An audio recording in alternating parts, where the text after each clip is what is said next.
Hi, welcome back to Walking Through the Word. I'm Brother Reed, and today we're going to be looking at Genesis chapter 19, the destruction of Sodom and Gomorrah.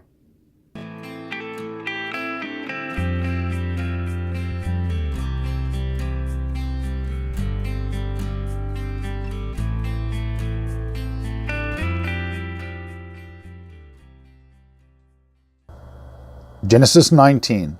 Now the two angels came to Sodom in the evening, as Lot was sitting in the gate of Sodom. When Lot saw them, he rose to meet them, and bowed down with his face to the ground. And he said, Now behold, my lords, please turn aside into your servant's house, and spend the night, and wash your feet. Then you may rise early, and go on your way. They said, however, No, but we shall spend the night in the square.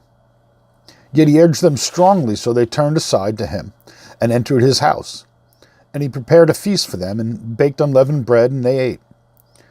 Before they lay down, the men of the city, the men of Sodom, surrounded the house, both young and old, all the people from every quarter. And they called to Lot and said to him, Where are the men who came to you tonight? Bring them out to us, that we may have relations with them. But Lot went out to them at the doorway, and shut the door behind him, and said, Please, my brothers, do not act wickedly. Now behold, I have two daughters who have not had relations with a man. Please, let me bring them out to you, and do to them whatsoever you like.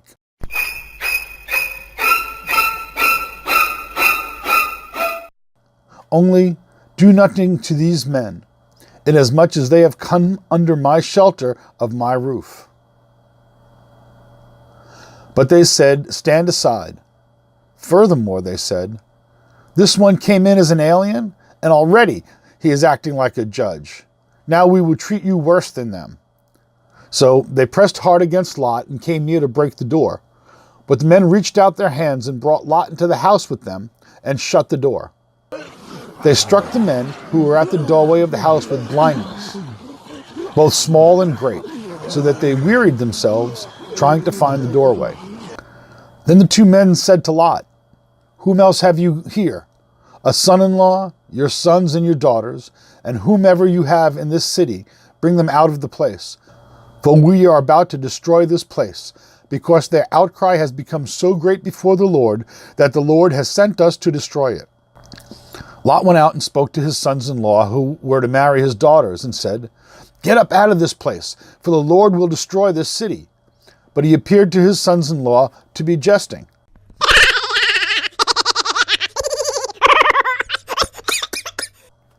When the morning dawned, the angels urged Lot, saying, Take up your wife and your two daughters who are here, or you will be swept away in the punishment of the city. But he hesitated, so the men seized his hand, and the hand of his wife, and the hands of his two daughters, for the compassion of the Lord was upon him.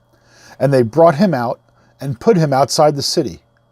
When they had brought them outside, one said, Escape for your life, do not look behind you, and do not stay anywhere in the valley. Escape to the mountains, or you will be swept away. But Lot said to them, Oh no, my lords, now behold, your servant has found favor in your sight, and you have magnified your loving kindness, which you have shown me by saving my life. But I cannot escape to the mountains, for disaster will overtake me and I will die. Now behold, this town is near enough to flee to, and it is small. Please let me escape there. Is it not small? That my life may be saved.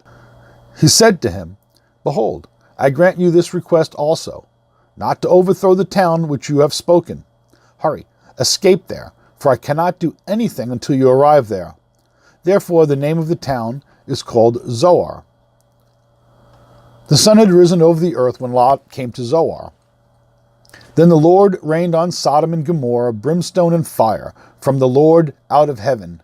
And he overthrew those cities, and all the valley, and all the inhabitants of the city, and what grew on the ground.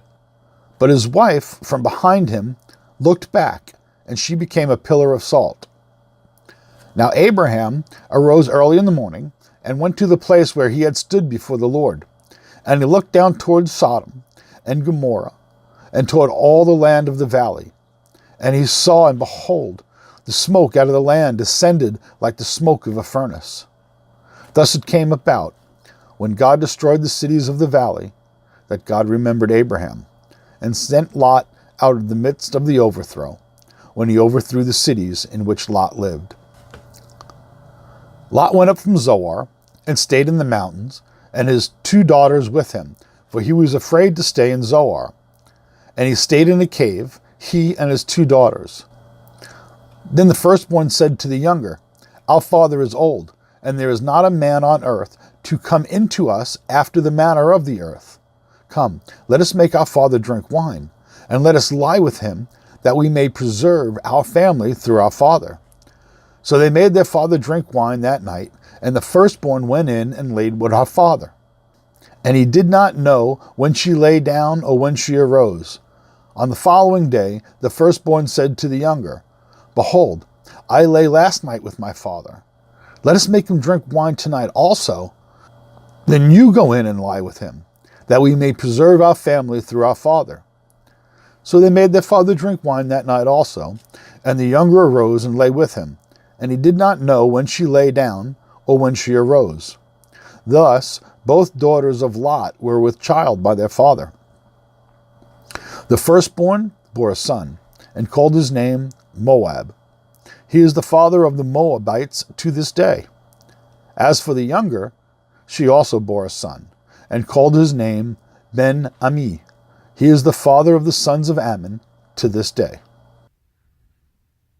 Okay, so that was chapter 19, and there's actually a lot to unpack in this chapter. And so we're going to go ahead and we'll look at that now. All right, so we're going to look at in verse 2, the angels appeared to Lot, and the very first thing he did was he invited them into his house, right? He said, please come spend the night, wash your feet, I'll take care of you. So he was offering them lodging and a place to hang out, a place to chill out for the night, and a safe place to stay. So he offered them a safe place to stay, and they said, no. They said, well, we're going to spend the night in the square. So they wanted to stay out in the middle of the square and kind of get a feel for the town and see what was happening and all that. But, Lot insisted, said, come on inside, please come under my roof.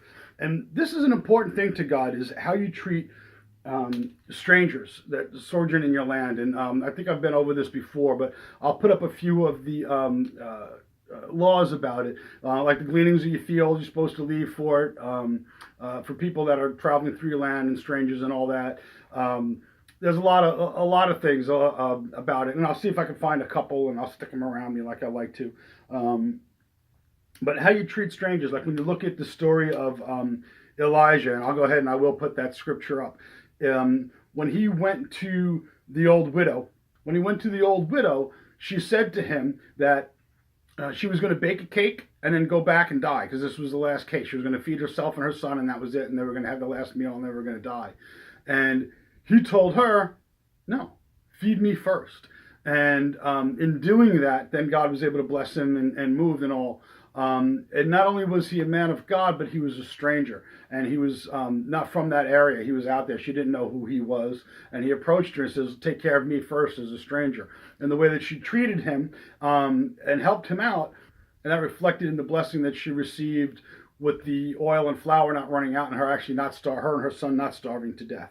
So that's another example of it. You'll see this throughout scriptures, and I'll point it out as we go, because it is what I feel is a very important point. So I'll make it as we go along.